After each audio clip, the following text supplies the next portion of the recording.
Auto metre అంటే చాలు హైదరాబాద్ వాసులు హడలిపోతున్నారు. జనం రోడ్లపైకి వచ్చి చెయ్యెత్తితే చాలు ఆటో వాళ్ళను దోచుకునేందుకు సిద్ధంగా ఉంటారు. అంతా సిండికేట్ అయ్యి ఆటో ఛార్జీలను ఫిక్స్ చేసుకుని అన్నిగాడికి దండుకుని జనానికి కుచ్చుటోపి పెడుతుంటారు ఆటో వాళ్ళు. హైదరాబాద్లో ఆటో ఎక్కాలంటే భయపడే పరిస్థితి ఉంది, కానీ ఆటో ఎక్కని పరిస్థితి. ఖచ్చితంగా బయటికి వెళ్ళాలంటే ఆటో ఎక్కాల్సిందే, కానీ మీటర్ వేరు. ఆటో అంటేనే ఖచ్చితంగా మీటర్ వేసి మీటర్లో కనిపించేటటువంటి రేటును మాత్రమే చెల్లించాల్సి ఉంటుంది. కానీ హైదరాబాద్లో ఉన్నటువంటి ఒక్క ఆటో వాళ్ళు కూడా సరైన విధంగా మీటర్ వేయట్లేదు. పైగా ప్రజల నుంచి పెద్ద ఎత్తున డబ్బులు వసూలు చేసినటువంటి పరిస్థితి.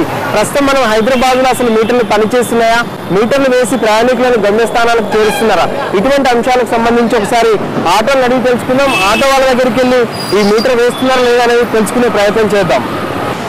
భయ్యా మెహదీపట్నం 60 रुपये 60 रुपये मीटर 55 होता, 5 रुपये बढ़ के मीटर डाल दो। 15 मीटर वैसा भी यहाँ से शेयरिंग में 70-80 बन जाते हो। मीटर नहीं चल रहा हैदराबाद में, चलता मेरा खराब है, आपका खराब है। ठीक है ठीक है, शेयरिंग में जाएंगे। शेयरिंग में 10 रुपये दिए तो चले आते हैं। ठीक है ठीक।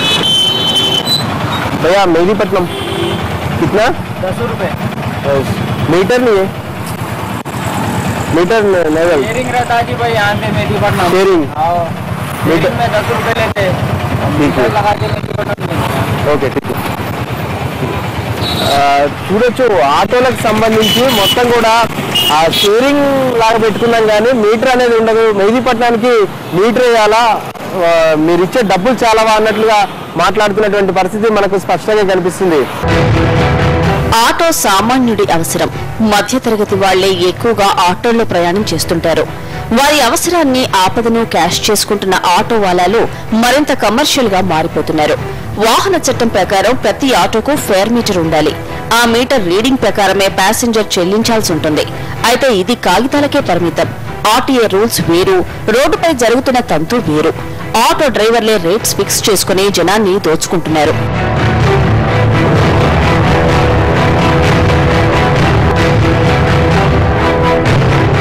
ఆటో వాళ్ళ రోడ్డు మీదకి వచ్చేటంటే చాలు ఆగడాలకు అంతే ఉండదు.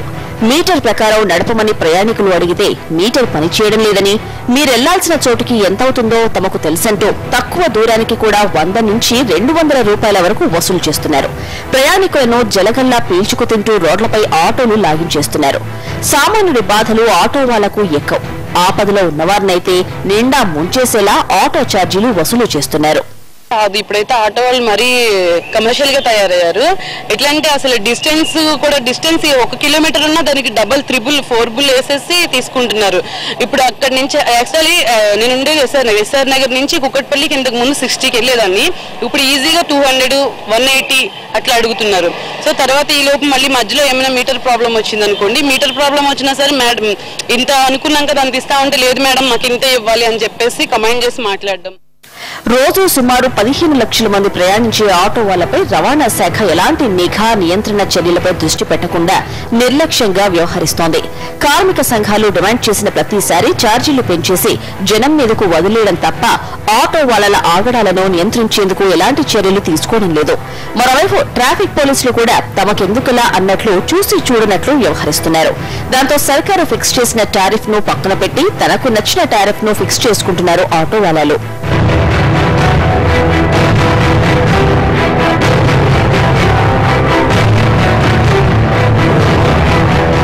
మీటర్ రీడింగ్ ప్రకారం ఛార్జీ తీసుకోవాలి, ప్రయాణికులు కోరిన చోటుకు రావాలి. కానీ ఈ నిబంధనలు ఎక్కడా అమలుకు నోచుకోవడం లేదు. మీటర్తో సంబంధం లేకుండా అడిగినంత ఇచ్చేందుకు అంగీకరిస్తే తప్ప ఆటో రోడ్డెక్కదంటారు డ్రైవర్లు. ఎంజీబీఎస్ జూబ్లీ బస్ స్టేషన్ల దగ్గర కొందరు రౌడీలు గుండాలు ఆటో డ్రైవర్ల రూపంలో మోహరించి మరీ ప్రయాణికులను పీల్చుకు తింటున్నారు. ఆటోలో యాక్చువల్ ఆటోలకి ఏదైతే అంటే ఆర్టీఏ ఏదైతే పెట్టిందో ఆ రేట్స్ ప్రకారం జరగట్లేదు ఎక్కడ కూడా. ఎందుకంటే వాళ్ళు ఇప్పుడు actual minimum charges 16 rupees 20 rupees చేసారు. అయితే కంటిన్యూ వాళ్ళు ఏంటంటే ఇప్పుడు ఇక్కడ ఆటో మనం వెళ్దాం అనుకున్నాం అనుకోండి 100 రూపాయలు ఇస్తారు 200 ఇస్తారని చెప్తారు.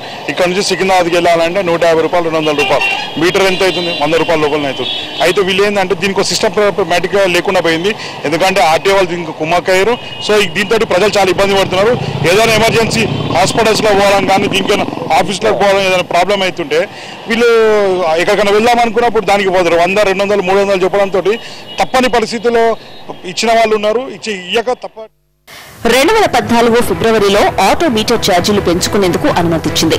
అప్పటి ప్రభుత్వం మొదట 1.6 కిలోమీటర్ల దూరానికి కనీస ఛార్జీ 20 రూపాయలుగా ఫిక్స్ చేసింది. ఆ తర్వాత ప్రయాణించే ప్రతి కిలోమీటర్కు 11 రూపాయలు వసూలు చేయాలని నిర్ణయించింది. వెయిటింగ్ ఛార్జీ కింద ప్రతి 15 నిమిషాలకు 5 రూపాయలు వసూలు చేయాలని తెలిపింది. రాత్రి 11 నుంచి తెల్లవారుజామున 5 గంటల వరకు మీటర్పై 50% అదనంగా ఛార్జీ వసూలు చేసుకోవచ్చనే ఉత్తర్వులు జారీ చేసింది. నిబంధనలకు విరుద్ధంగా ఆటో డ్రైవర్లు ఛార్జీలు వసూలు చేస్తే చట్ట ప్రకారం కఠిన చర్యలు తప్పవని ప్రభుత్వం హెచ్చరించింది. అయితే ప్రస్తుతం నగరంలో ఒక్క ఆటో డ్రైవర్ కూడా ఛార్జీల పెంపు జీవోను ఫాలో కావడం లేదు.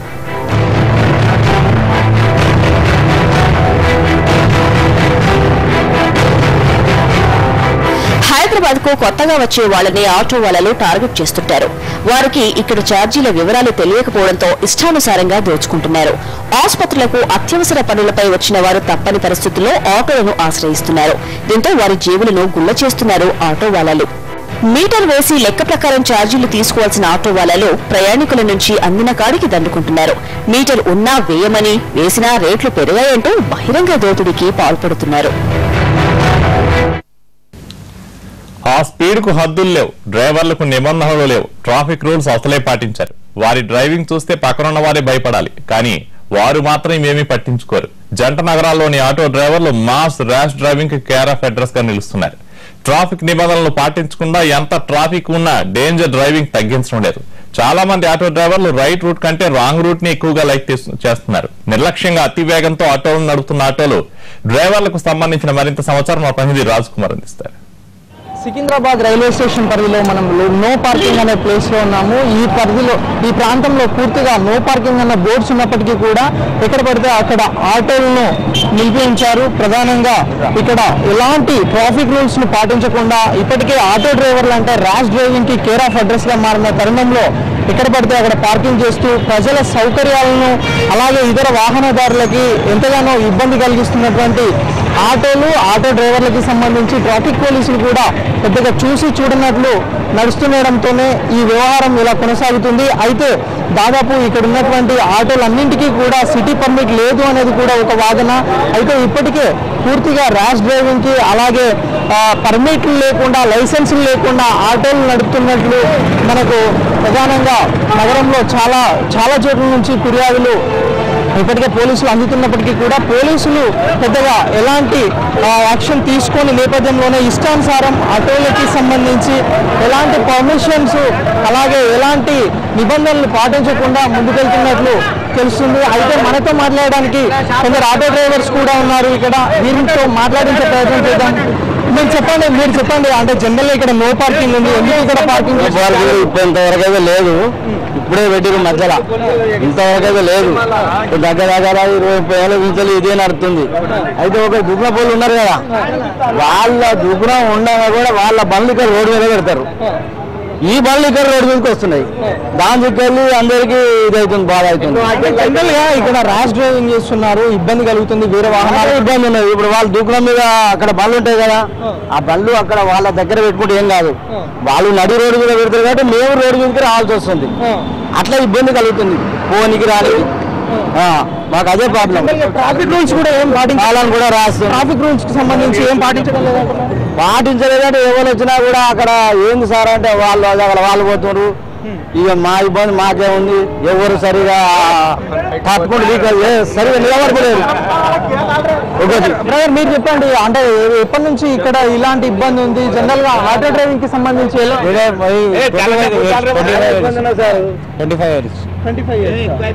అంటే జనరల్ గా ఇక్కడ ఆటోస్ నడిపే వాళ్ళంతా కూడా చాలా ర్యాష్ గా నడుపుతున్నారు, ఎలాంటి ట్రాఫిక్ నిబంధనలు పాటించడం లేదన్నట్టు. అవును సార్, కొద్దిగా పెద్ద పోరలు ఉన్నారు, దాంట్లో ర్యాష్ గా నడిపిస్తారు. చాలా మందికి ఇక్కడ నడిపే వాళ్ళకి డ్రైవింగ్ లైసెన్స్ లేవనేది కూడా ఒక 50% లేవు. పోలీసులు ఏం యాక్షన్ తీసుకోవడం లేదా? ట్రాఫిక్ యాక్షన్ తీసుకుంటారు, ఇస్తాను లైసెన్స్ కూడా మాకు ట్రాఫిక్. అంటే జనరల్ గా మీరేం చదువుకున్నారు? నేనేం చదువుకోలేదు సార్, ఫస్ట్ నుంచి ఆటో నేను చదువుకుంటా సార్. మరొకరు కూడా ఉన్నారు వీరితో. అంటే ఇక్కడ ఈ పరిసర ప్రాంతాలలో ఆటోలు పార్క్ చేయడం వల్ల షాపులకి కూడా పూర్తిగా ఇబ్బంది కలుగుతుందని అంటున్నారు. జనరల్గా ఇక్కడ ఆటోలు నడిపే వాళ్ళు ఎలా నడుపుతారు, వారికి సంబంధించి ఏమన్నా రూల్స్ పాటిస్తారా ఇక్కడ ఏం రూల్స్ పాటిస్తలేరు, తాగి నడిపిస్తున్నారు, మీటర్ లేదు, లైసెన్స్ లేదు బండికి. ఒక్కొక్క ఆటోలో 7-8 మందిని ఎక్కించుకొని నడిపిస్తున్నారు వాళ్ళు. ఈ షాప్లో కొంచెం పక్క జరగమన్నా కానీ వాళ్ళతో చెడ్డ మాటలు తిట్టి కొట్లాడుతున్నారు. ఇట్లా చేస్తున్నారండి. మీరు ఇక్కడే ఉంటారా? ఇక్కడ షాప్ పెట్టి 45 సంవత్సరాలు అవుతుంది. ఇక్కడ ఆటో స్టాండ్ లేదు అసలు. 1.5 year నుంచి ఈ ఆటోలు ఎక్కువ ఉన్నాయి. అంటే దాదాపు ఈ ప్రాంతంలో ఎన్ని ఆటోలు తిరుగుతాయి రోజుకు 80 ఆటోలు తిరుగుతుంటాయి. కానీ ఇక్కడ నిలబడే 80 ఆటోలు నిలబెట్టేస్తున్నారు. ఇప్పుడు 2 ఆటోలు నిలబడి అట్లా నడిపిస్తున్నారు. సో ఇదే పరిస్థితి మొత్తం మీద. అంటే ఇక్కడ నిలిపివేసే ఆటోలకి సంబంధించి ఎలాంటి పర్మిట్స్ లేవు. ఇక్కడ నిలిపివేయడం వల్ల ఇబ్బందులు అవుతున్నాయి. అయితే ట్రాఫిక్ కి సంబంధించి ఈ సమస్యలు తలెత్తుతున్న తరుణంలోనే డ్రైవర్లకి అలాగే ఈ ఆటోలలో ప్యాసింజర్స్ కి కూడా ఇబ్బందులు అలాగే కొనసాగుతున్నాయని చెప్తున్నారు. దాదాపు మనం చూడొచ్చు, రోడ్డు మీద ఎక్కడ పడితే అక్కడ ఆటోలను నిలిపివేసినటువంటి పరిస్థితి. ఇష్టానుసారం ఎవరికి ఇష్టం వచ్చిన రీతిలో వారు యూటర్న్స్ తీసుకొని ఆటోల్ని వెనకకి మళ్లించుకొని వెళ్తున్నటువంటి పరిస్థితి కూడా ఉంది.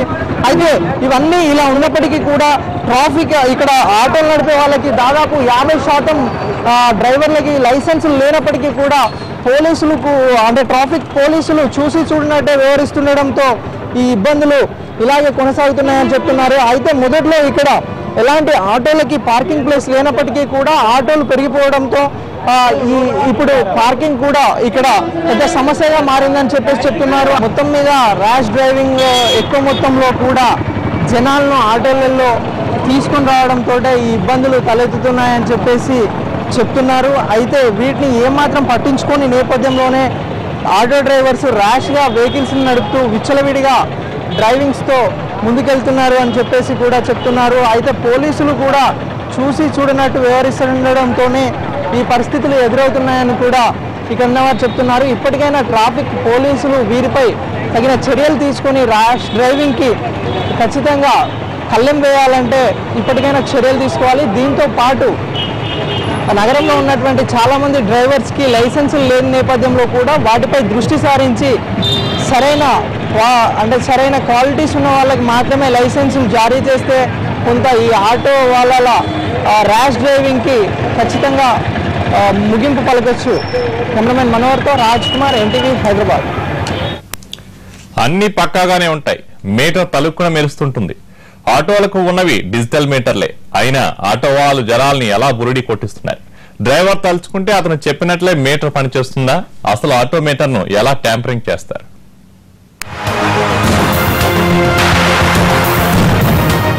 ట్రాన్స్పోర్ట్ చట్టాల ప్రకారం ప్రతి సంవత్సరం ఆటో ఫిట్నెస్ చెక్ చేయించాలి. ఆటో మీటర్ ను ఏడాదికొకసారి తూనికలు కొలతల శాఖ టెస్ట్ చేసి సీల్ చేయించాలి. కానీ ఇవేమీ జరగడం లేదు. కొందరు మెకానిక్ల సహాయంతో మీటర్ ను ట్యాంపర్ చేస్తుంటే కొందరు ఆటో వాళ్ళలో స్వయంగా దాన్ని సెట్ చేసుకుంటున్నారు.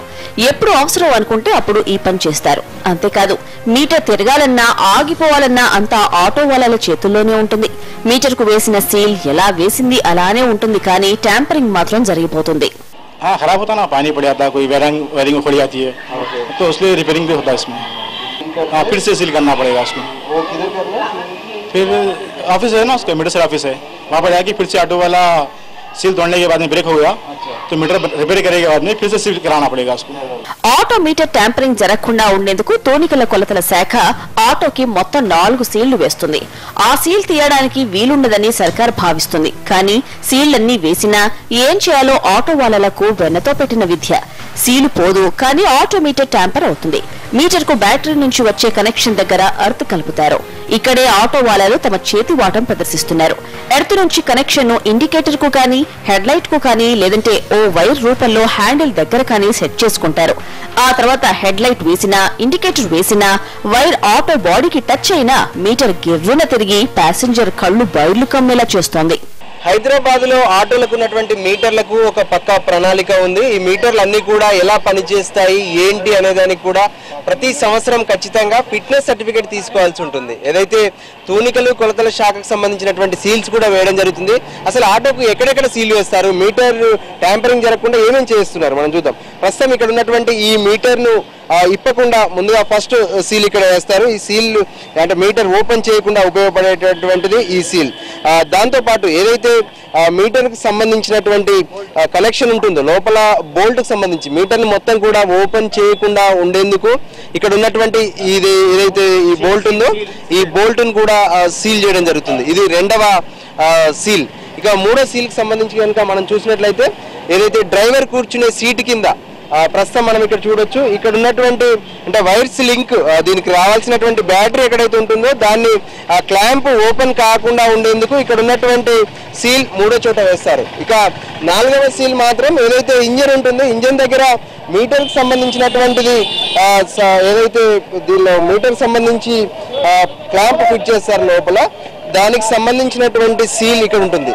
ఇక్కడ మనం చూస్తున్నటువంటి ఏదైతే క్లాంప్ ఉందో ఈ క్లాంప్ మీటర్ నుంచి వచ్చేటటువంటి లింక్ ఇది వైరు అది ఇక్కడ ఫిట్ చేయడం జరుగుతుంది. ఇక్కడ ఇది నాలుగవ సీల్. అవకతవకలు జరగకుండా జాగ్రత్తలు పడాలని చెప్పి ఎప్పటికప్పుడు ఆర్టీ అధికారులు చెప్తున్నప్పటికీ ప్రస్తుతం మాత్రం వీటిని కూడా కొంతమంది తొలగించే ప్రయత్నం చేస్తుంటారు. రవాణా ట్రాఫిక్ తూనికలు కొలతల శాఖల అధికారుల నిర్లక్ష్యం బాధ్యతారాహిత్యం వల్ల లక్షల మంది ప్రయాణికుల పాలిట శాపంగా మారుతోంది. ఛార్జీలు పెంచిన 3 నెలల్లోపే ఆటో మీటర్లకు సీళ్లు వేయాలి. కానీ ఛార్జీలు పెంచి ఏడాది దాటినా ఆటోలకు సీళ్లు వేసే ప్రక్రియ అసంపూర్తిగానే ఉంది. దీంతో ఆటో డ్రైవర్ల ఆగడాలు రోజురోజుకి మితిమీరిపోతున్నాయి. సంవత్సరానికి ఒకసారి రావాలి సార్. ఇక్కడ పొద్దుగాల వస్తాము, మీటర్ కరెక్ట్ గా చూసుకుంటాము ఫస్ట్ మీటర్ వాళ్ళ దగ్గర. తర్వాత ఇక్కడ వచ్చిన తర్వాత వీళ్ళు సీల్ చేస్తారు. సమ్ కిలోమీటర్ 2.5 కిలోమీటర్కి ఇంత రావాలని చేస్తారు. అక్కడ దాకా వీళ్ళు టెస్ట్ చేస్తారు. అది గవర్నమెంట్ స్టాపే చేస్తారు. పబ్లిక్ లో జనాల్లో అర్ధరాత్రి పూట అసలు వాళ్ళకు ఇంకా ఏ స్థితిలో లేని అటువంటి టైంలో వీళ్ళు ఇష్టారాజ్యంగా వసూలు చేస్తున్నారు. దీన్ని ఖచ్చితంగా ఆర్టీఏ అలాగే ప్రభుత్వం కూడా దీన్ని కంట్రోల్ చేసే విధంగా చూడాలని మా ఒక చట్టాలను కాలరాస్తూ ఆటో డ్రైవర్లు ప్రయాణికుల నుంచి ఇష్టానురాజ్యంగా ఛార్జీలు వసూలు చేస్తున్నారు. కొందరు డ్రైవర్లు పాత మీటర్ రీడింగ్ పైన అదనపు ఛార్జీ తీసుకుంటుండగా మరికొందరు మీటర్ రీడింగ్ తో నిమిత్తం లేకుండా ఇష్టానుసారంగా బేరానికి దిగుతూ రేట్లు నిర్ణయిస్తున్నారు. సామాన్యుడు ప్రతి క్షణం ఆటో వాలా మీటర్కు మోసపోతున్నాడు. ఫోకస్ లో షార్ట్ బ్రేక్ తీసుకుందాం.